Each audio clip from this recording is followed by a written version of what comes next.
Okay, so welcome to Someone Who's Been There. I'm your host, Tayla Brown, and this is a space where stories that are often kept quiet, often untold in the background of our lives, get to be shared, they get to be heard. So today we have a special guest who would like to share some experiences. So with that, I'll turn it over to them and they can start wherever they'd like. Hi, my name is Charlotte. I'm currently 26 years old, and I have got quite a few stories, but there's specifically a subset that I would like to finally bring to light. When I saw the description for your podcast, I'd actually been praying and going through therapy and dealing with some of these issues. And one of the big thoughts that I had was, man, I wish I could find a support group or somebody that has been there. Because being so young and dealing with some of the things that I have, it's hard when I read stories of people that are way older or a different gender or anything like that, because it always made me feel like I was alone. So I was really excited when you responded to me for this cast, because I was like, finally, even if I couldn't find that, I might be able to be that for somebody else. Yeah, that's amazing that you're willing to come on, that you knew, the things that you're lacking and you're willing to have this as an outlet, but then also support others potentially. That's awesome. Yeah. All right. So for some context, like I said, my name's Charlotte. I'm 27. I am from Florida. So when I was 18, 19, I started working as an exotic dancer down near Miami. I'm not going to give too many specifics on that. But while I was there, it was fun at first, the drinking on the clock and the partying all the time and getting to essentially be, the person that's hired to be the life of the party. And at 18 and 19 and having such a fast cash flow and living such a overnight kind of thing and not really mentally or emotionally or spiritually preparing myself for that, I definitely let it get away from me. Now, I'm not going to get too far into that just because I have so many things that I could talk about when it comes to the exotics industry. But specifically, the one thing that I've never been able to openly talk about was my experience dealing with gang violence, specifically with motorcycle gangs. I grew up with a bad household, didn't have a good dad, and from a young age that always gave me some kind of complex about men or wanting to be big and scary and mean and not be somebody who was touchable. So when I had these big buff guys coming into the club, they've got colors on and they've got bandanas and they have this big bark, don't touch me, don't talk to me kind of energy. And, they took a shining to me. Looking back on it, it definitely was due to my ignorance, definitely due to my age. They took advantage of what they saw on me that I wasn't able to see at the time. It started off, I met a guy who I was 19 and I think he was 23, 24. And he was like, oh, hey, I think you're really cute. I was single at the time. Why not? Started seeing this guy. And, there was just such a rush of, oh, I'm not supposed to be doing this. This is so exciting. I'm only 19. I'm on the back of this motorcycle and sporting these bandanas and going into bars and watching the guy that I'm seeing, getting into these fist fights and things like that. And I never really thought about the implications of what was actually happening until a lot later. But things were fine with him until he started getting pretty physically abusive towards me. I mean, it would start with, oh, I told you couldn't be at work that late. Or he would come in and he would sit on the upper, the club I worked at had a few stories in it. So he could kind of look out and watch me doing what I was doing. And he was like, oh, you got too close to that customer. I don't like the way that you spoke to him, or I don't like the way you touched him on the shoulder. And it was really, and I was like, oh, well, maybe I'm just being a bad girlfriend. Maybe I'm just being irresponsible. Maybe I'm not doing enough, blah, blah, blah. And it kind of got to the point where I was only allowed to work maybe a day, 2 days a week. And it was really, my money was suffering a lot and I was having to rely on him a lot more. Unbeknownst to me, the cash that he was taking from me that he said was for food or for this and that was for drugs. Because he was a massive cokehead, dabbled with methamphetamines. I didn't know any of this because I was ignorant. And I'd never been exposed to that really growing up. Because I was from North Florida and I'm working in South Florida. Yeah. And then. Mm-hmm. So he greatly restricted your independence, it sounds like. And then also growing up with a dad that was like that. And having that as a father figure, at 18, 19, unhealed, not having gone to therapy, not having worked through those issues, like my brain was telling me, oh, this is normal. Like if he wasn't like this, then maybe he doesn't love me the way that I think he should. Right. Like this is the way. That's the normal. Yeah, I can get that. Um, so you said that, okay, so how many days would you go to work before the relationship? I would probably go into work like 4 or 5 days. Usually the club would have us on like a rotation where they would say, hey, we need you in like at certain times during certain days, but they would never really put you on a schedule. So a lot of the girls working 2 jobs, they could be like, oh, hey, my hours have changed, or like, I need to stay home with my kids this week. So they weren't super strict about it. But I was typically in 4 and 5 days a week because I was wanting to, pay off some debt and buy a new car and like stuff like that. Right. Yeah. And so then with him restricting it down to like 2 days a week, would he actually be there those days or For the most part, yeah.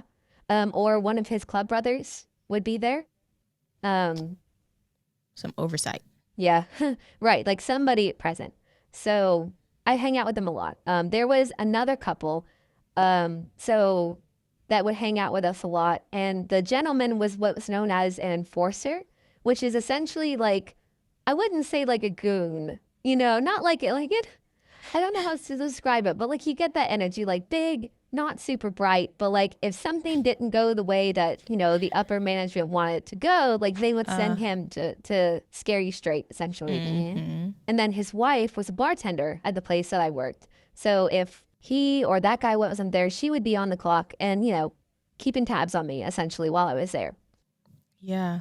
Um, so I got really close to that couple. I'd watch their kids. They had a couple kids when I wasn't working because she worked more often than I did. And then I don't even know what the guys would be doing during the week if I wasn't with them, to be honest with you. But Really? there was a night that my boyfriend at the time got called to do something. Like he was needed somewhere by some other branch of the gang, somewhere else in the state. And he was like, hey, I'm going to be gone for a couple of days. Can you stay here with them? Because I know that she's working a lot and they need help with the kids. And I want to make sure that you're safe and that you're looked after. And I said, okay. So I did. The second night that I was there, I'd always, so as a little sidebar here, working as an exotic dancer, you are always like way, way overly sexualized. And like people have an idea about you and your personality and what you're into already ingrained in their head. Mm-mm. So like this couple had made a few jokes. If anybody's listening and they can't deal with like scenes of sexual assault and things like that, like this would be the time to just skip to whenever this ends because this is not a Yeah. fun story to tell. And this is Trigger the part warning. that I've never really told anybody.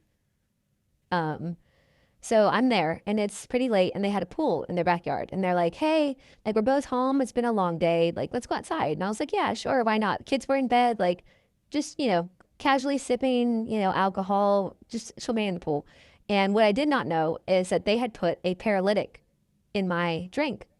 And being, 19 at the time, I did not know what it was really like to be drunk. So I figured that all of the symptoms that I was preceding were, normal, inebriation kind of things. And at one point, like I was having trouble keeping my eyes open and I couldn't feel my legs or my arms. And I was like, oh, this is not good. So they're like, oh, yeah, like, well, it's okay. Like they took me inside and they had laid me out in their bed. And at one point, like I was still conscious vaguely, but like I was still perceptive of everything that was going on around me. I just could not move my body. Like I could blink, I could kind of twitch, but like it just felt like all of my body had turned to concrete all at once, but I didn't pass out. Yeah. And then what followed was 3 hours of me being sexually assaulted and groped and like all of these things while they are both laughing at me and laughing in my face and talking about how they finally got what they wanted and how it was so fun to be able to, get this thing. And I don't, I was just terrible. The way that I compare it, have you ever seen the 1980s, like I think the 80s, like the RoboCop film?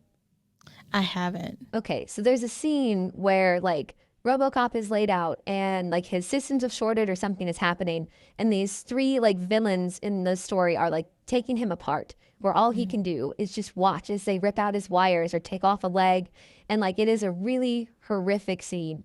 But that is the only good visual that I can give is not like in a physical sense of watching them rip me apart, but like they're nicking my side with a switchblade. They're, getting in my face, in my ears, and pulling at my skin and everything else that was happening. And they were finally done with me. They kind of just dumped me out on the couch in the living room and went to bed.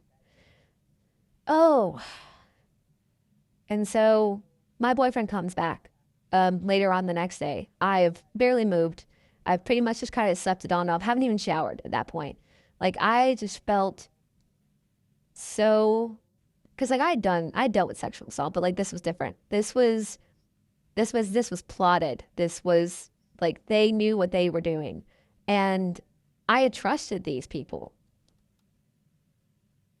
And, with being involved in that kind of group, it's not like I could turn around and go file a police report. This wasn't like I could, take them to court and be like, they did this to me. I can't go to the hospital and get a rape kit. Like, I can't do those things. I mean, I could Right. have, but it was more of a perceived power imbalance where it was like, these are scary people who do scary things and do not care about the law and the way that those things happen.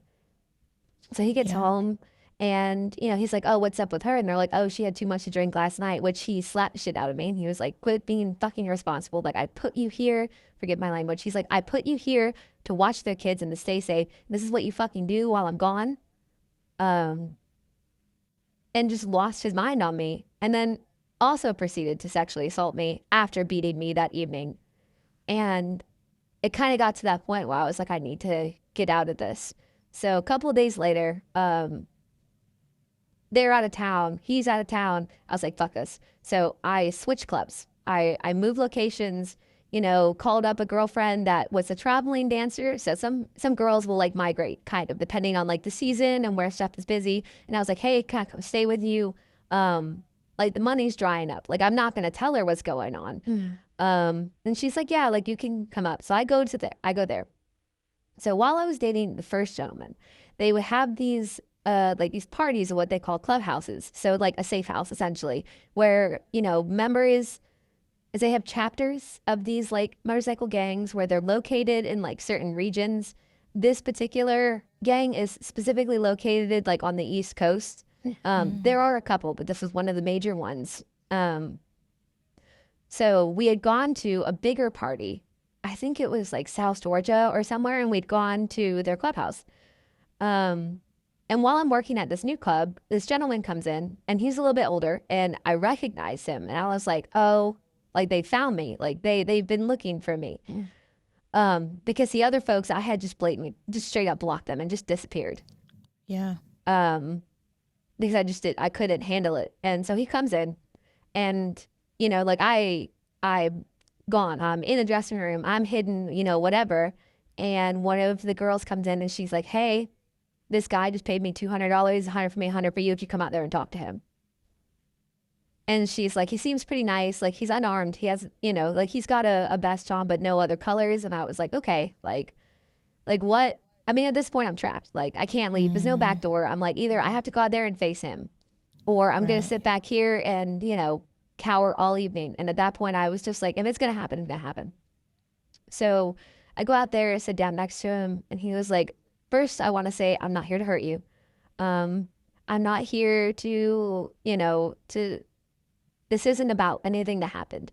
Because as far as anybody else in that group knew, I just broke up with him and disappeared. Like nobody really understood the context of what had happened because I knew that as a woman in those groups, especially because of like prevalent, raging, toxic male masculinity, like just in your face, you're like, oh, we're big and we got guns and we've got drugs. Like the ego, and I don't even say ego necessarily in a derogatory term because I feel like everybody has an ego, but this ego was like bred from hate, superiority, and the I do what I want mentality and I don't care who gets hurt kind of ego. Because, but so we was talking and he was like, I saw you at this party. And he's like, I could not stop thinking about you. He's like, I always wonder why you're with that loser. That chapter is not good. Like they're not good people. And he's like, we're not like that. Like our enforcers aren't like that. Like, and it was difficult. It was difficult. to how to have that conversation. And I ended up telling him, like, other than the night that I had been roofied and assaulted, there was a night pretty like recent or pretty soon into me dating the first guy that I'd been over at the house, first time meeting the enforcer and his wife, and he has schizophrenia. And he was like a 6'7", wide as a doorway, like big dude with schizophrenia. Yeah. And I remember like laughing about something, and he accused me of being a cop or like a honeypot. I think is the term that you use for that. And ended up like putting me up against a wall, like, two fingers around the throat, pointer and thumb, and holding me there with a knife pressed on me. And he's like, I can make you laugh forever. I could make you smile permanently. Like this guy was, but that's what this gentleman was telling me, was like everybody in that group was kind of like they were in that chapter because they didn't fit anywhere else. And, still being 19, I was like, like if he's being like genuine about this, like I'll open up to the idea. And he was like, I would really like to take you out on a date. He's like, I promise you it would not be like that, whatever. So looking back in retrospect, definitely against my better judgment, I was like, yeah, sure. Like, why not? Can I also ask you a couple questions? Wanted to kind of circle back to the night when you were over and you were roofied. So your boyfriend at the time, he wasn't there at all. No, he was not there. He was out of town, quote unquote, taking care of business. Yeah. So he's supposed to be gone for 3 days. So second night it happened, and he returned on his third day later that day. Yeah. So who all was there? Like, I know you said it was a husband and wife's house. And then their 3 kids were on the other side of the house, but had already been put to bed. So it was the husband and the wife engaging with you The like wife. this? Oh, yes. Wow. So, and like you said, they said it was a plot, basically. Like they had gotten what they wanted. Right. That is like that. That always like really struck me in a kind of way. And I think like through therapy and that kind of stuff, I've obviously changed a lot of these details when talking to therapists, because I still like, I know that they're not looking for me at this point. Like it's been, let's see, I'm 27 now. So it's been like 8, almost 9 years since this occurred. But that deeply instilled fear from a young age of them and what they are capable of still kind of sits. Yeah. But it was just the way that they were so cold about it. Like, me watching their kids and spending time with their family and being part of what they called a family, with it being said gang. Like they made it in a way that they cared about me. Yeah. Only to rip that carpet out from underneath me so quickly. Yeah. And you said that even in therapy, like you haven't shared the exact details. Do you feel like if you were to share those exact details, that would help the healing at all or unlock any things? Do you feel like not sharing is a blocker, I guess? I wouldn't say that not sharing is a blocker, because the core of what I am discussing is this thing that bothers me, because I don't think that like them being gang members or this and that has really a lot to do with the trauma itself. I believe it is the core of these were people in a higher position, people in a trusted position, and people that struck a level of fear into me that is insummable in a lot of ways. And so I don't necessarily think it has blocked me, but it definitely is more difficult. I have a deep-rooted fear of like getting in trouble or being in trouble just from the environment that I grew up in. So I think that it might in and of itself is the blocker there. I don't want to be blamed because I feel like if I were to explain it with all of that context, that my therapist or whomever I was speaking to would be like, well, why did you put yourself in that position? Like, if you knew that these were gang members and you're not stupid, even at 19, you should know that gang members are bad. And like, I have been talked down to and infantilized in certain therapy sessions because of that, where it's like, yeah, of course, I'm 27 now. Like, looking back on it, yeah, no, of course, like it's a no-brainer. But being 19, I was literally still a child. Like, there was a teen in the number of my age, and I can't blame her for things that she didn't understand. When all she was looking for was a group of people to make her feel safe and to make her feel like she had somebody in her corner. Yeah, 100%. And just hearing that you went to the helpers, right? The therapist, and you were kind of talked down to about decisions that you made back when you were younger. And that's really unfortunate to hear that that's something that you experienced. You should be met with, warmth and understanding and that grace, because it's something that was hard that you experienced and you got yourself through it. Use whatever skills that you had from your childhood to get you through that situation. So, I mean, that's really the only framing that I could see it in, because I know that, like, obviously, the nature and nurture argument. I know that a lot of the issues that I have worked through as an adult were nurture. But growing up and my personality, the way I was made to feel that it was nature, that there was something inherently wrong. And, that's what a lot of abusers, I feel like, use as justification for their abuse is there is something already inherently wrong with you. So I'm treating you with the equivalence of what is wrong with you. Mm-hmm. Yeah. And then you said after your boyfriend at the time, when he came back, then he got on to you, scolded you, and also assaulted you. Mm-hmm. I mean, this is going to sound ridiculous. And I've had friends that have talked to me about assaults, and I'm like, it's never your fault. But it's hard to give yourself that kind of advice where it's like, I was no longer under the influence of, the roofie. I don't know if I could describe it as roofie, because I thought when you got roofied, you passed out. But I guess, a paralytic would also count if it's, is that the classification? That's a great question. That's not something I really want in my Google search history, but I know. Yeah. But yeah, and they're like, oh, I always felt like it was my fault, even if drugs weren't involved. I just felt paralyzed situation, and that's how I felt when after he did beat me, because I was like, man, I was stupid. I shouldn't have been drinking. You're right. I'm not the legal age to drink. What if something happened to one of the kids while I've been drinking? And that was the argument that he had used. He's like, you were placed in responsibility of these children, even though both parents were home, because they were both active methamphetamine users.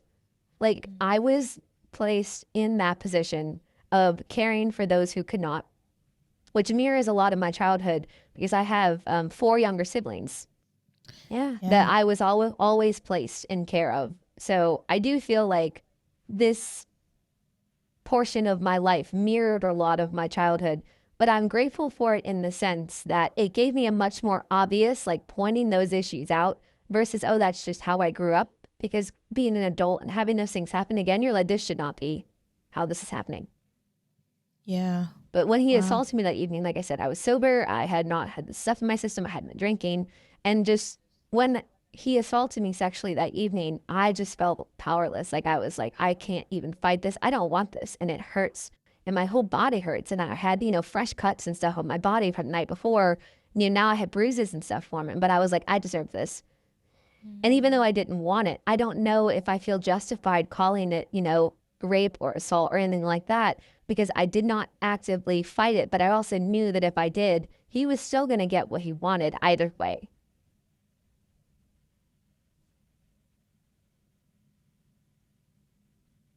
And it kind of haunts me a little bit, because I feel like I should have, but I just didn't have anything left, because I had been made to feel so worthless and so, easily able to be picked apart, and people just get what they want out of it. And that is essentially what had happened over the course of that 24 hours was people had their needs and they saw me as a way to get them and not as a person. So just took what it is that they wanted. Yeah. So if you look at this situation as someone else's life, what would you kind of classify it for them? Would you classify it as sexual assault if that happened to them? Oh, yeah. But it's hard to kind of give yourself that grace and identify it that way. As when you're in your own head during those types of instances, you can hear, somebody else's story, and you can look at it from your outside perspective, looking into the room while things are happening. And you see all the actions that are taken, but you don't know what anybody is saying or thinking or feeling at that time. And obviously with anybody that's ever talked to me about that kind of stuff, because when you work with a lot of women, like you do in the exotics, you hear a lot of these stories. Yeah. And it's just hard because when you're beaten into submission in that way, you just feel like you don't have a choice. Now, on the completely like emotionless side of the spectrum, yes, logically, brutally speaking, you do have a choice. But it is difficult when that choice is there, but you know that it is going to continue to cause more pain. And it's like, would it have been worth it in that moment to fight him and have him, restrain me or knock me out or anything like that, to then have it, I guess, be more on your traditional scale of rape? Right. And then even afterwards, like to get a rape kit or to seek the police or someone who can help you, like that power to fight for yourself in that way still was taken. Like it still was suppressed. So, Because I mean, it wasn't just the fear for myself. I mean, so I've got like chronic depression and like complex PTSD diagnosed from that kind of childhood.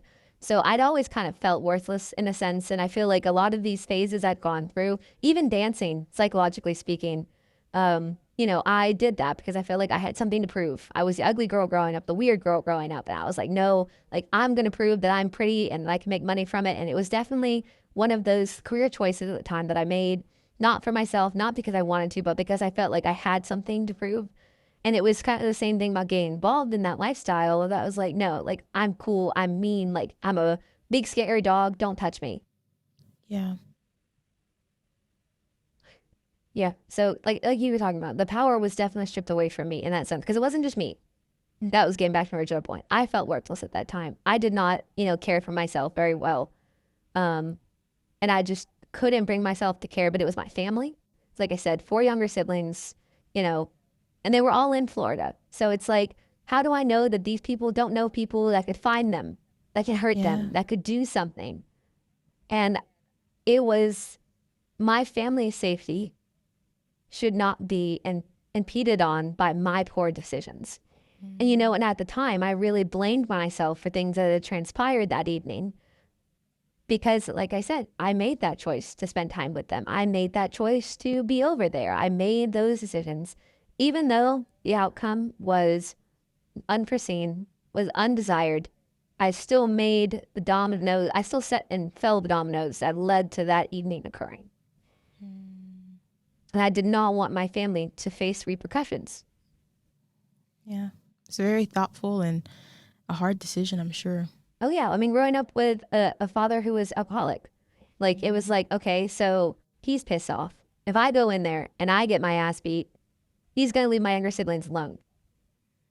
And with my mother being emotionally available, my father being a drinker, like it was just easier for me to bear the brunt so that they didn't have to deal with it because I was bigger, I was stronger. I was unplanned. So I'm like 8 years older than my youngest sibling. Yeah. So Yeah. it was much easier for me to be like, oh, I've got this. Like, don't touch them. Like, take me instead. And I've kind of always lived with that mentality. Now, through years of like self-reflection and writing and therapy and on and off stints of being on medication, I've realized that should not be the case. All of my siblings are fully grown now. We've had conversations about our childhood where it's like you didn't have to do those things, but I'm glad that you did. But as an adult, don't feel like you need to continue to do those things for us. Wow. It's so great that they could tell you that, give you that permission. Are you able to kind of let go of those responsibilities? I have in a lot of ways. My second younger sibling just turned 19 this year. And I tell you what, I do watch her like a hawk. Oh. She's got a regular job. She's got a good life, good friends. But even though I'm no longer like facing the brunt of that, like I'm still very protective over them. Because I've got one that's 20, 19, 17, and 15. My parents are no longer together. So my youngest ones are still at home. I don't worry about them because my mom is doing a lot better. My stepdad's a great guy. Okay. But I still do, like if they call me in the middle of the night and they say, oh, my boyfriend or my girlfriend, put hands on me, like I'm gonna be there. Yeah, and I Yeah. will take care of the situation within the legal routes, obviously, and make sure that they're Yeah. okay. But I no longer feel that need to, essentially like that scene in Spider-Man where he throws himself in front of the train. and shoots his webs up to keep the train from going down. I don't have that feeling anymore. Also, my siblings are wonderful people. They've all done the work and they're going, and some are actively in therapy and figuring their stuff out. And I know, and I'm proud to say that they have grown up to be very self-reliant and very good people. And I know that they can handle those situations. And that makes me the most proud that I've been. And even my sibling who is 20, she tells me all the time, she's like, I went to therapy because you went to therapy. I figured my stuff out because I saw that you did it. And if you can do hard things, I can too. That's a very simplified version of that conversation. But that's the gist of kind of where we were at when she was considering, going on medication and seeking therapy. Yeah. So you're able to model that growth for her. Right. Yeah. Wow. So the story gets worse. Circling back to the story gets worse. Because it's still kind of all in the same umbrella. And all this happened, mind you, within a 4-month period. Actually, all of it quick. Yeah. Because I had been seeing that guy for a little while, and there were a couple other little stories in between. But like the two worst was that night and what I'm about to get to. Yeah. That still haunts me. And I don't know if I'm ever really going to be able to be okay with it, but we'll get there. Okay. Hi. Life can get hard. And sometimes what's even harder is finding the resources that can help you through these really tough experiences. So while resources availability, openness to trying different things can all be barriers to getting support, if you're ever in a time of crisis where you need just immediate help because you're afraid of harming yourself or others, you're having a lot of anxiety or depressive symptoms, do know that there is resources that can be on demand for you. And if you call 988, if you're in the United States, then that can be a really great resource for you to get that immediate help if you don't already have ongoing support. Also, reaching out to friends and family that is safe are also really great options. And it can be scary. I want to acknowledge that. So you'll have to be very brave and put into the forefront of your mind that this is what you need, that you need help, that you need someone to hear you. And choosing the best option at that moment is what's important. So choose family, friends, or a resource like 988 if you currently have a therapist. These are all options that would be very good and can be life-saving. So a little PSA, but back to the convo.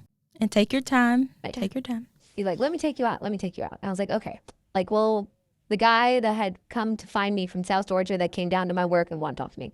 And he was like, let me take you out. He's like, I always thought you were too smart and too pretty. And, definitely got like that love bombing sense. I know what that is now, but at the time, not really. And I was like, oh, wow. He actually sees me for me. Haha, this is so fun. So, we go out on a few dates. Things are fine, takes me out for a ride, never wears colors around me, never asks me to go to club events, that kind of stuff. And one night we're drinking and we're at his apartment. Things are really chill.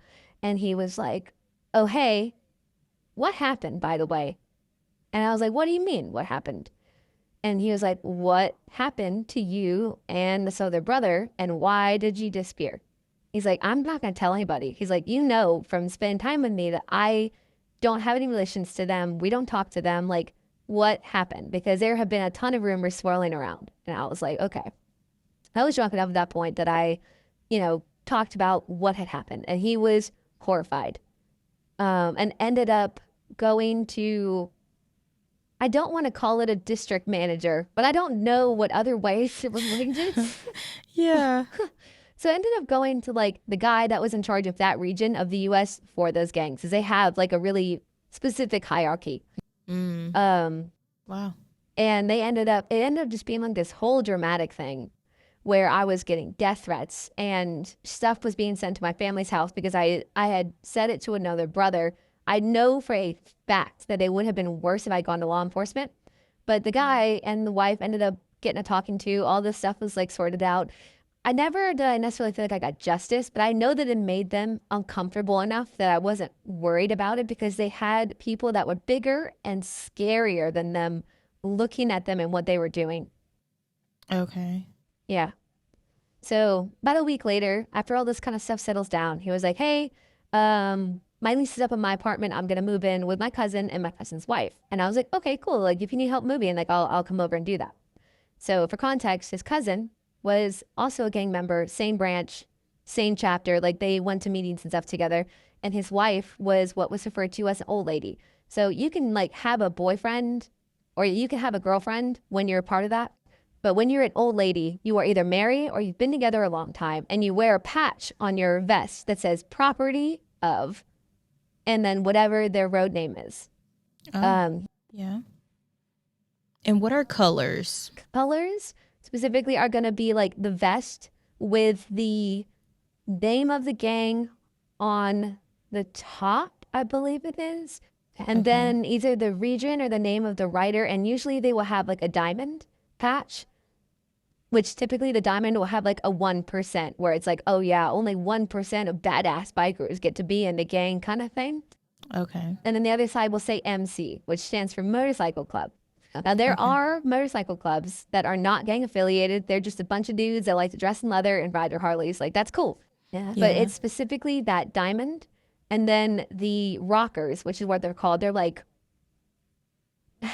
almost like a half circle on the top and bottom that have the identifying markers. And then in the middle, there will usually be like whatever logo that gang particularly uses in the center, like big logo.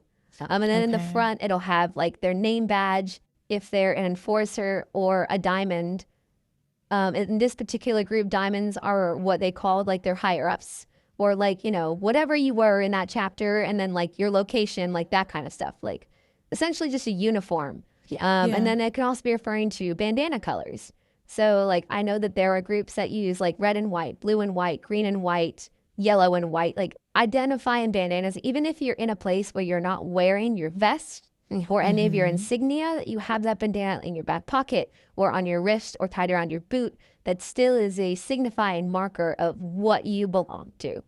I see. Like if our listeners are thinking like Bloods versus Crips, where you see one with the blue bandana and one with the red bandana, same thing goes for motorcycle gangs. That's just identified markers.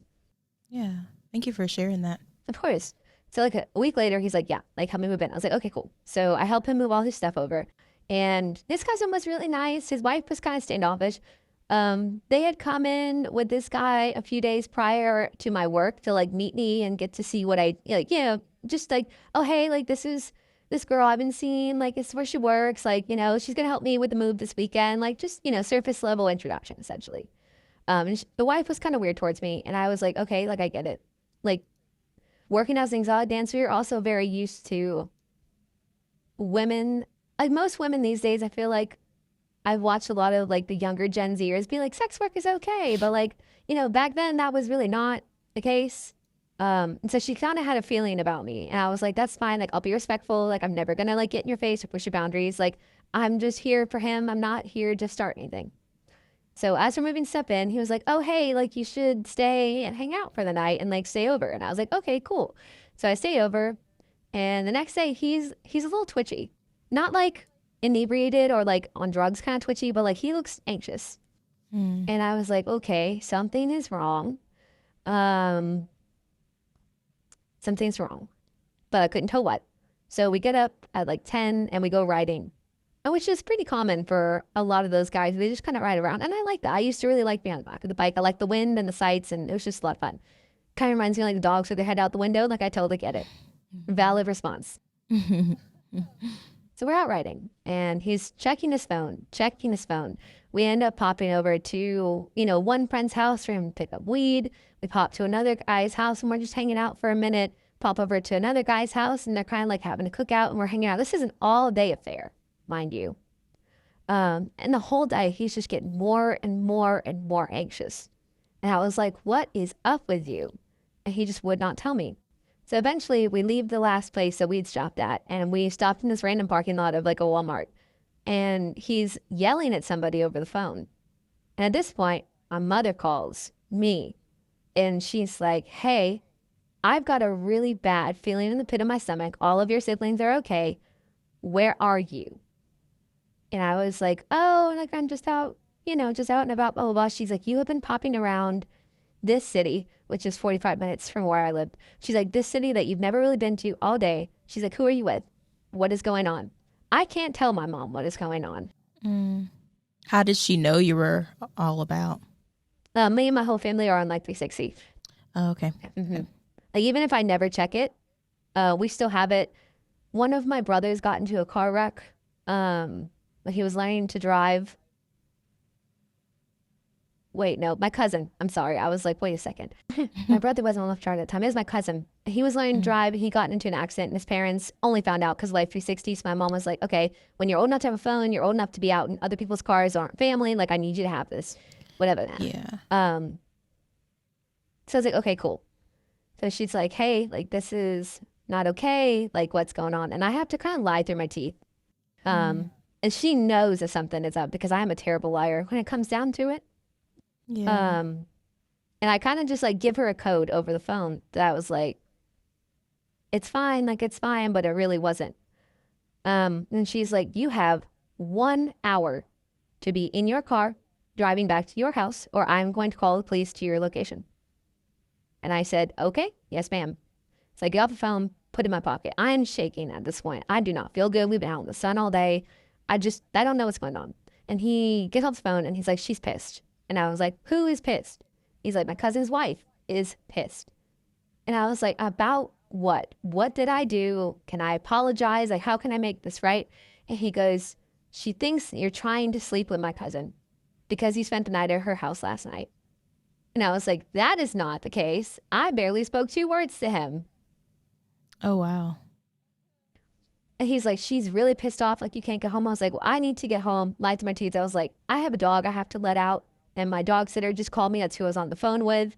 That I need to come home because, like, she's got to go and the dog has to be taken care of. And that's my baby. And he was like, you know what? Fuck it. Fuck you. Fine. Like, we'll go back. And how'd you know that she was upset with you from that phone call? He said she thinks you're trying to fuck her husband. And that is immediately where my brain goes. Like I said, how she'd already kind of had like a weird like vibe towards me because I was a dancer.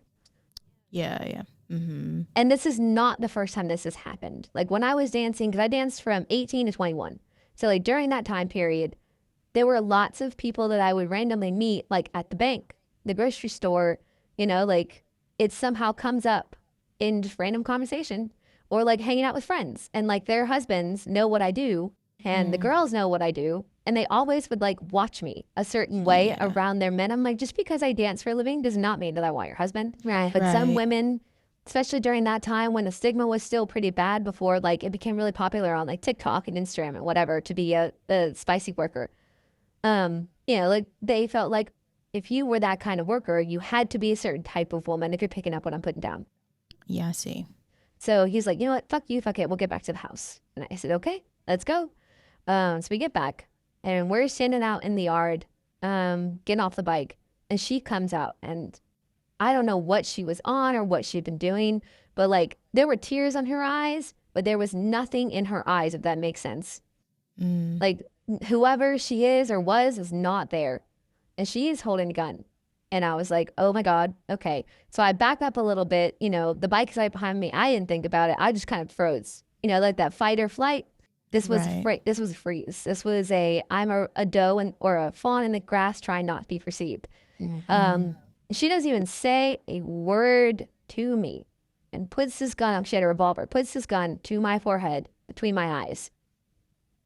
And the look that she is giving me, it is so complex that even when I think back, because that's burned in my memory forever, I'll never forget it. The complex look in her eyes, there was just so much that she wanted to say that she couldn't. And I just don't know what drove her to that point. And I kind of just remember feeling the vibration through the metal into my head when the hammer clicked back and just looking at her. And I knew like it was probably like less than a minute, but it felt like hours.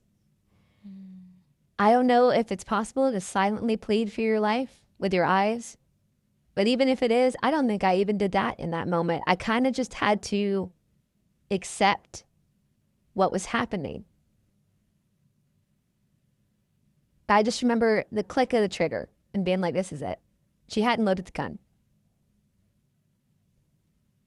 And her husband at that point, once the click went off and he realized, oh, it's probably not loaded, you know, came from behind the guard to the ground. They threw my shit at me and I said, don't ever come back.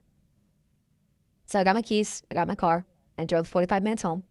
Dead silence, no music. Couldn't even crack the windows down. Couldn't even bring myself to turn the AC on. And you know, Florida, summertime, it is hot. Yes. Like I was just completely dead silent. So get back to my apartment. And I just remember sitting in the bathtub in the darkness, sitting in like an inch or two of cold water just to like, get some type of sense in me. And I was like, I really could have died. I could have just died in that moment. And it was one of the most earth shaking moments I think I had in my life up to that point, and still one of the most significant moments. But also, it was a what the fuck am I doing with my life?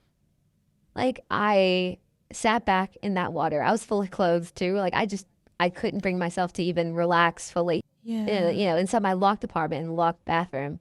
And I was like, up to this point, what have I done with my life? Mm. I was like, man, I came from a bad home. I immediately threw myself into these bad clubs and these bad areas with these bad people.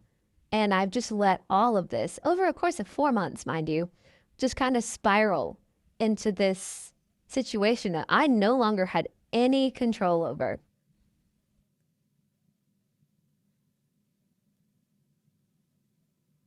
Wow. How does it feel as you're sharing this now? I feel like even though it was a horrific thing to have to deal with, for any listeners, I don't know if you're religious. Sometimes I wonder if I'm religious, but I feel like that there is a plan. And I honestly think from how deep I was in that lifestyle, that if that had not happened, that there's a good chance I probably would have ended up dead or worse, married to one of these people and permanently in this lifestyle. I Mm-hmm. think that was like the wake up call. Now, I didn't retire from dancing until 2 years later.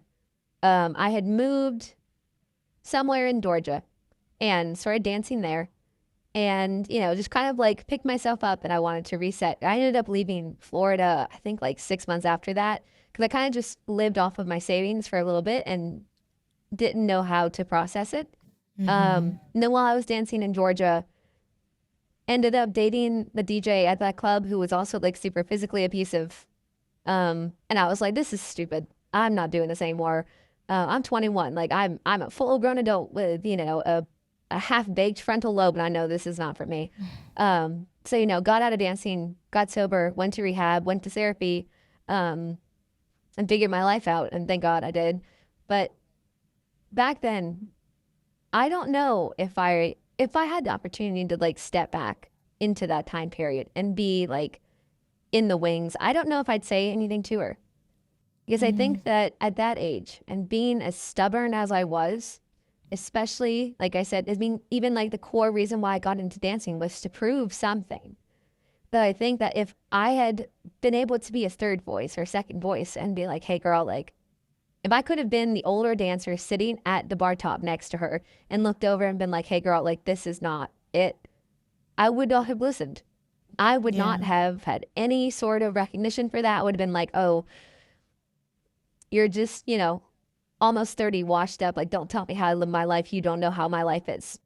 Because Mm-hmm. I was not ready to give up that image or that like false sense of being in control or having some type of scary dog privilege, power, or whatever it was that I was thinking at that time. Um, I kind of I have made this joke. I'm like, I feel like the empty gun was a warning from the universe, kind of being like, get it together or you're not going to get it at all Definitely put things in perspective. very quickly. Yeah. Wow. That is a very intense experience. Very. Especially at that young of an age. Mm-hmm. If I thought about one of my younger siblings who are now around that age going through that, I'm like, I could not fathom any of my siblings or my cousins or anyone in my family at that age dealing with that. Yeah. Yeah. Yeah. Like my family kind of at this point, we've all relocated to another state farther up east. Like my immediate family, obviously.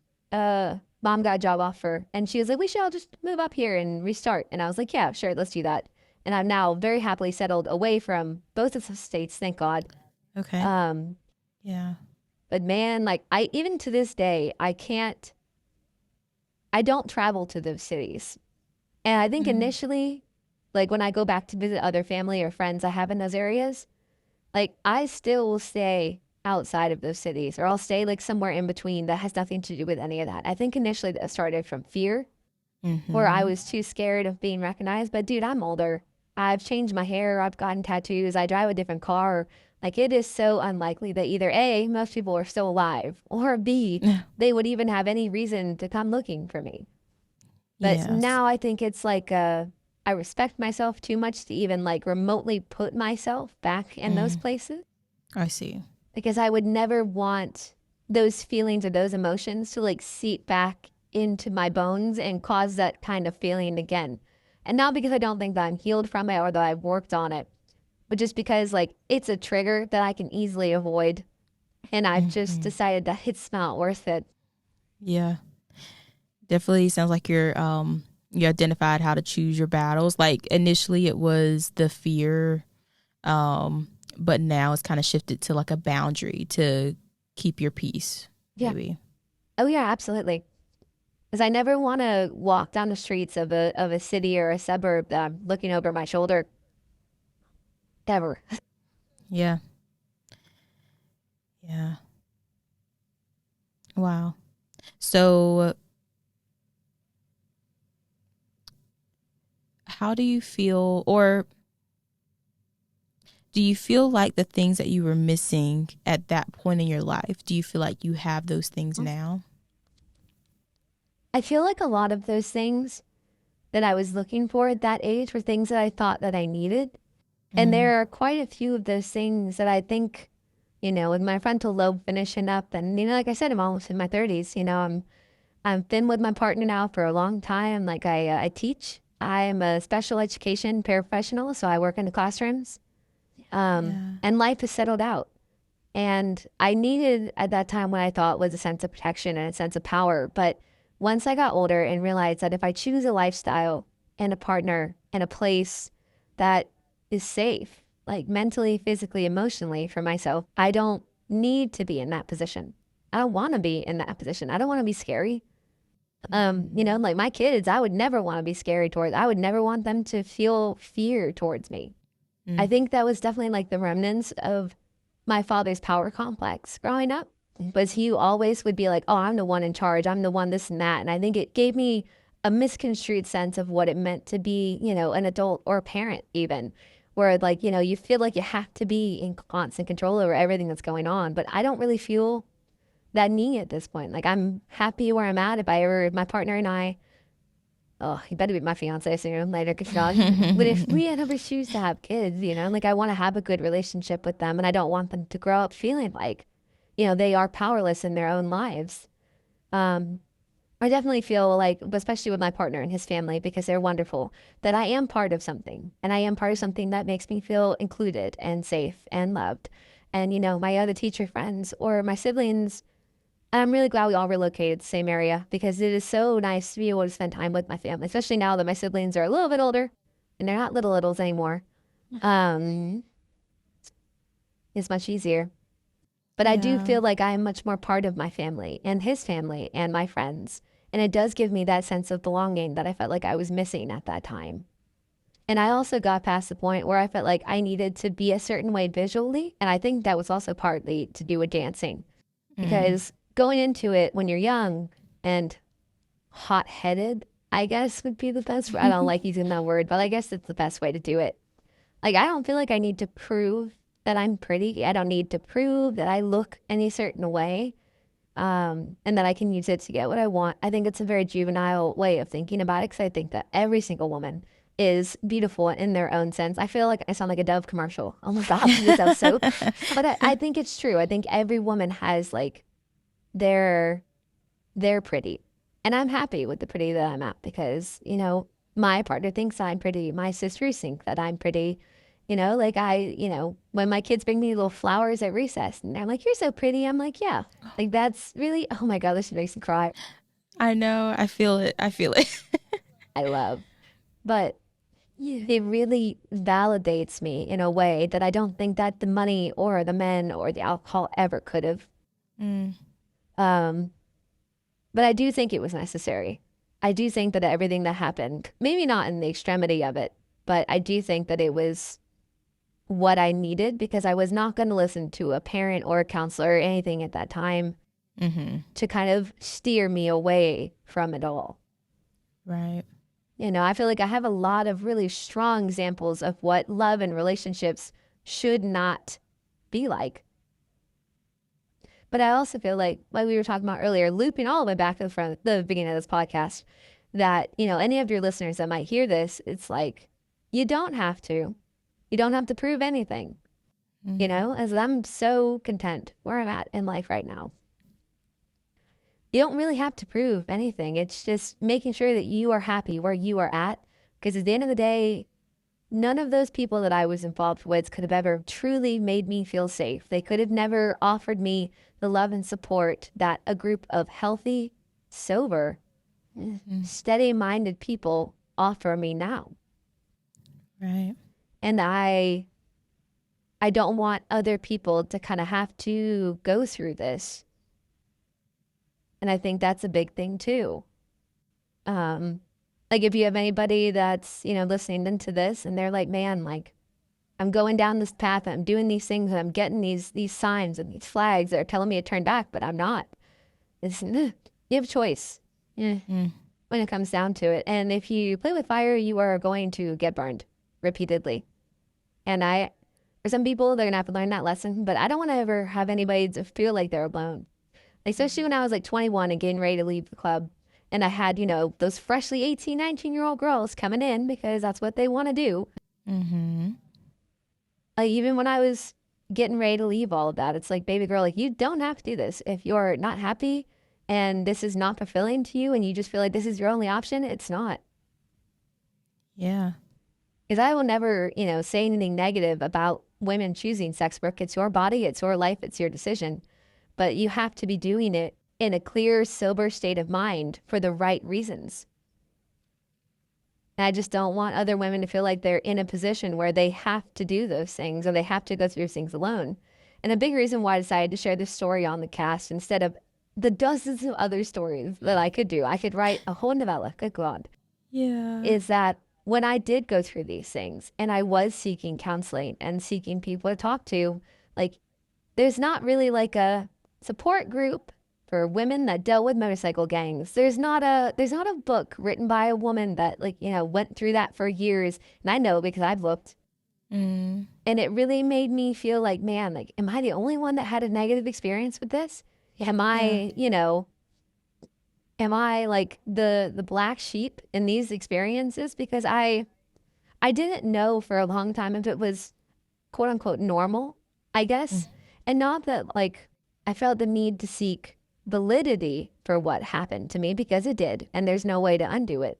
But it was more of just that sense of, man, like I really do feel like I'm alone in this. Even seeking counseling, and it's like, how do I tell this person all of these details and like be completely open and honest and lay everything out on the floor, and then, you know, psychologically break it down and be like, well, you know, how does it make you feel? Like, what have you learned from it? But it's like they'll never understand the gravity, I suppose, of those experiences. And I think that was a big disconnect for me when I was seeking help for these things. And like I said, another big reason why I chose to go on the podcast, because you never really know who might hear it and who needs to hear it. Right. For sure. Because those things are not okay. They're not at all. And, you know, just hearing your experiences is so, for one, I'm glad that you are here with us today. I'm glad that you're safe. And hearing how your life shifted from this like uncertain, very cold time to having a life that's filled with warmth and love and, you know, on a better track for you. I'm really thankful to hear that that's how it's played out so far. Yeah. Appreciate that. Yeah. I've had my mom and a lot of my family, like my siblings especially, whenever they're like, I'm proud of you, that makes me cry every time. Yeah. Because, you know, when I was in those situations and with those people, like I genuinely felt like everything that happened to me was something that I somehow deserved. that I somehow, orchestrated all of those, scenarios to fall into place at the same time. But I also have to cut myself slack because, like I said, working as a para, I've done other like children's programs and I worked with, 8 to 18. And then I see a lot of myself in some of these kids, especially when I've worked with like foster kids or kids from bad backgrounds, in the way that they think and that they fear and that they behave. And I see a lot of myself. And I think that working with kids probably was one of the biggest things that really like put a lot of it into perspective. I'm like, these are literal children. Like even the 18-year-olds I've worked with at, educational programs or high schools or whatever it might be. I'm like, no, like this is still a child. Yeah, very much so. You don't understand any of it. And I'm not saying every person that has a traumatic childhood or a traumatic past should work with kids, because that's not the case and not everybody's for it. But I think for me personally, it really did help to set a lot of perspective. Yeah. And it also put me in a position where, I did like volunteer grief counseling and that kind of stuff. Because even though I may not have gone through the same things exactly, I've gone through either similar or the core events and the core emotions are something that transcend, the experience. And I feel like I've been able to be that person for them that I needed at that age. And I think that it's done a lot of work healing my inner child and my inner teenager to be able to be that for somebody else. Like what I went through was not for just, character development. That's a terrible way to put it. But it gave me the tools that I needed to, help others that are dealing with those situations, which is why I really like the idea of your podcast when I saw your listing. Yeah, amazing. Yeah, and like the grief work that you've done with others, I feel like oftentimes we think of grief just when we lose a loved one, but you can grieve a relationship, what you thought life would be like, the safety that you used to have. Because it's the only emotion, it's one of the few emotions that every single person will go through. Right. Whether it's you're grieving because you just lost your first car or you lost your dream job or, you didn't get into the college you wanted to or, like something just didn't work out. I just feel like grief is such a universal feeling. Like I feel like when I had that gun pressed to my head, like I know that some people talk about the term ego death, where it's like, oh man, like I'm so outside of everything that's happening. But it really, really put me, like forced me into a position to have to really like think about my life and the decisions that I had done. And to a point, like before I knew that a gun was not loaded, like I grieved in those, however long she was standing there looking at me. I grieved all of the versions of myself that I had either once dreamt of or currently was thinking about and thought, man, like I'm never going to have the opportunity to like see the betterment of myself in my life because of the decisions that I've made up to this point. And I'm never going to be able to achieve the things that I want to because I'm this is it. And I just kind of had to be forced to accept it. And that really like kicked me in the ass, metaphorically speaking, to get it together. I wasn't necessarily like, it wasn't an overnight thing by any means. I feel like a lot of people are like, oh yeah, my life completely changed overnight. I'm like, that for a lot of people is not reasonable. It is a gradual mindset shift where, oh, I'm worth more than this. I can do more than this. Let's do more than this and figure something out. Right. Wow. That's so powerful. Wow. I mean, I had two options at that point. And even at this point, I have two options. Is one, look at everything that happened and be like, man, like that really sucked. Like that was awful, and be upset and let it like eat at me and, dissolve me from the inside out. And I mean, I deserved all of that and like really get in on it. Or, I can look at it and be like, well, God put me in those positions, because at no point did I ever leave his hands during any of that. But he put me in those positions because I had to see things for what they were and not for, that the blindfold that the world had placed on my face was. And I needed it snatched away one way or the other. And, he was not going to let me die in that scenario. That was not the plan. Right. Yeah.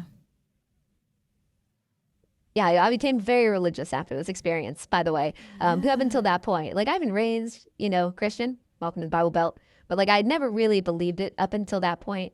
But I really felt the protection, the grace of God in that moment for her having been so emotionally strong or strung out on something that I was not, brought to my mom and my dad and my siblings in a body bag that day. And I feel Yeah. like in that moment, there had to have been something else at play to have kept me safe in that scenario, which could very well have gone the other direction. Mm-hmm. It's very sweet to hear how that spurred and encouraged your relationship with God at that point. Yeah. And one thing I did want to ask was, does your family know these details? Do they know what happened? So, with my siblings still being young, like I said, they're all now like their early 20s, late teens, but I think that like I've referenced a few times, the core emotions and what I went through are definitely things that I've had discussions about. Okay. Now, my Okay. mom, bless her heart, she was not, like I said, emotionally available growing up. And she kind of knows like the gist. Like when we've, sat and had dinner and had a few drinks, or I've been over at her house kind of late and we've had those late night conversations that you have with friends or family when you're at the dining room table and everything's gone quiet. You hear the crickets outside. You feel like you can talk about things you don't really would. But Mm-hmm. I don't think she ever really will understand the gravity. Now, I know that she's talked about like the sense that she had that day and the fear that was striking her in a way that she had not experienced in a long time, knowing that one of her kids was in a bad situation. But I don't think Mm-hmm. she'll ever really get it. Now, Yeah. the second eldest of the five of us, she went through a situation about a year ago where she had been living with her boyfriend and her boyfriend's best friend, and they had been drinking, and he assaulted her, and the boyfriend blamed her for what had happened. Mm, Now, during that time is when I was able to kind of open that book up a little bit more I and be see. like, please talk to me, because as you can see and kind of explained, what had happened to me, and not like terribly graphic details, but like the feeling of helplessness and what did Mm, I do to put myself in this position, especially because alcohol was involved. It still wasn't her fault. Yeah. And no yeah. matter what, like the boyfriend blamed her, like saying that, oh, you probably came on to him or made him feel some kind of way. But I was able to better counsel her because I was like, I know exactly how that feels. Maybe not in the exact same context of being Mm-hmm. betrayed by somebody that you loved and then being blamed by the person that you thought that you loved at the time. Wow. And I've shared it that way. And then my current partner knows all of these details Yeah. because Mm-hmm. there was a day that we had been out, we just been out riding. Because sometimes we'll do that. We'll just put music on, go for a nice ride. It's a Sunday. We're going to grab lunch. It'll be good. Yeah. Yeah. And we got passed by a group of motorcycles that had patches on their backs. And I find that my PTSD and that kind of stuff really acts up when I've like not really had a lot of sleep or with our motorcycles, but like you're just feeling some kind of way. And I just remember looking out at it, and we'd only been dating I think like 2 weeks at the time, and I just remember just like shaking and crying, like just like bursting out into tears. And he pulls over into this parking lot, and he's like, "What is wrong? Like, did I do something? Did I upset you? Like, did I do the wrong?" Like panicking. He's so sweet. Oh my God, Mm-hmm. he would never hurt a soul. Like I think he like feels bad for stepping on ants, like kind of guy. Oh, And yeah. he's so sweet. And he's like, I like, what did I do? And I've explained to him those scenarios. And this is one of the things that I feel like is very difficult about sharing these stories, is that sometimes when you have a very empathetic friend or a romantic partner or a family member, like they almost like shoulder that grief with you a little bit too much during those times. I just Mm, remember him just like pulling my head over into his lap and just crying over me. He prayed with me at that time yeah. to kind of like help ease the feelings and that kind of thing. But it was a really difficult conversation because he's Mm, one of those people that it's like, man, like, I wish that I would have been there for you at that time. I wish that I could have prevented it. And I think that was one of the most raw conversations we had when our relationship first started was I was like, I am really glad that you weren't. I was mm, like, I'm so glad that you were not part of my life and that kind of thing. And he kind of took offense initially. And he was like, oh, like, what do you mean? And I was like, no, no, no. Not in the sense that like I wouldn't have wanted you to, but I was not the person that you see in front of you today. mm. I am not the person that sits next to you at church. I'm not the person that, sits and prays with your family over dinner. I was not that person at that time. Right. And all of those decisions, whether you are religious or not, led me to where I am now and consequently led him into my life when I was ready and the person that he not necessarily like needed in a sense of like to complete him, but the person Mm-hmm. that he was going to need to be his partner, his life partner. Yeah. And I was like, I am glad that you were not, but I am glad that you are here now to see what the grace and the experience and the life has brought me to. Right. Yeah. But yeah, like I said, it depends on the context and who I'm Yeah. talking to about how much detail I decide to share. This is probably the most like direct way I think I've ever told this story. Yeah. And obviously, due to anonymity, I've had to switch around a few things. But it is definitely the most like blunt way that I've ever kind of laid Yeah. this out. Yeah. I'm very, very honored that you're willing to come and share these details. I know that, well, I don't want to say that I know that it wasn't easy, because it definitely sounds like you've done a lot of work on yourself. So you're Just right. I your definitely had to pep openness. talk myself. Okay. Oh, did you? Okay. I was like, full of points, checklist. You okay? Yeah. Yeah, we Yeah. got this. Because, like I said, Hmm. it's always, I don't think it's always gonna be this way, but there's always, at least for now, like that little bit of fear, that little bit of, at the end of the assault where I had like a knife pressed into the tip of my throat while she's holding my, like when you press somebody's like their jaw on the side, you can pop their mouth open. She Yeah. had my mouth popped open. He had a knife, tip of it, kind of like not breaking skin, but digging it hard enough into my tongue or it hurt. He was like, if you ever tell anybody what happened here, I will kill you. And then anybody that bucks up because of your death will also meet it shortly afterwards. Yeah. So, that feeling, even though it's no longer relevant in my life, still tickles me in a Right. certain way that it's like I have that fear. But like I Yeah. said, before I'd seen, your call for this, like I had been praying and working on it and, like really been thinking about a lot of the stuff about man, like God, I need you to show me or give me something that makes me feel like I might be able to help somebody even more Wow. so than I am. Like I really feel like I'm ready to open up about this in a way that will be meaningful, but I need you to Hmm. show me how. And then I found Yeah. your thing like I think a couple days after that. Yeah. Oh Gosh. gosh. That just, it makes me very grateful how things lined up, because while like the overall goal is to like support others who hear this, like I'm glad that you're viewing this as a way to help yourself and your spiritual beliefs help line this up, because I definitely feel like things line up the way that they should. So I'm glad that this all lined up the way that it did. I'm very good. I'm very grateful for it. Yeah. Oh, I'm trying not to be choked up because just personally, it's been a lot for me to kind of like jump out on a limb and be like, okay, I'm doing a podcast and come share if you'd like to. Um, but I'm really glad that like I said, things lined up the way that they did. Yeah.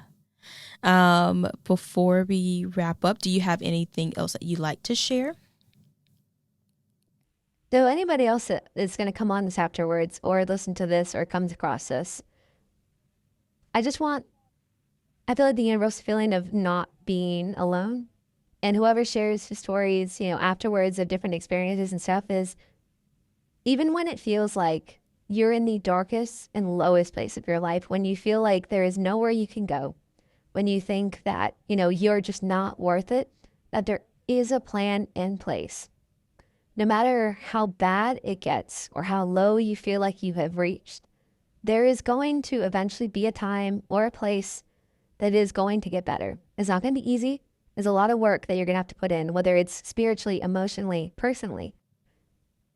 But everything happens for a reason. And don't let that be the reason that you decide that you're just done. Let it be the reason and let it be the testimony of your own victory when you're able to overcome these things. Because with time and with the effort, it's going to happen. Whether it's 6 days, 6 months, 6 years, 6 decades, it will eventually make sense. That's really all I have to say because, let's see, it's been almost, like I said, almost 8 years and no, almost 9 years.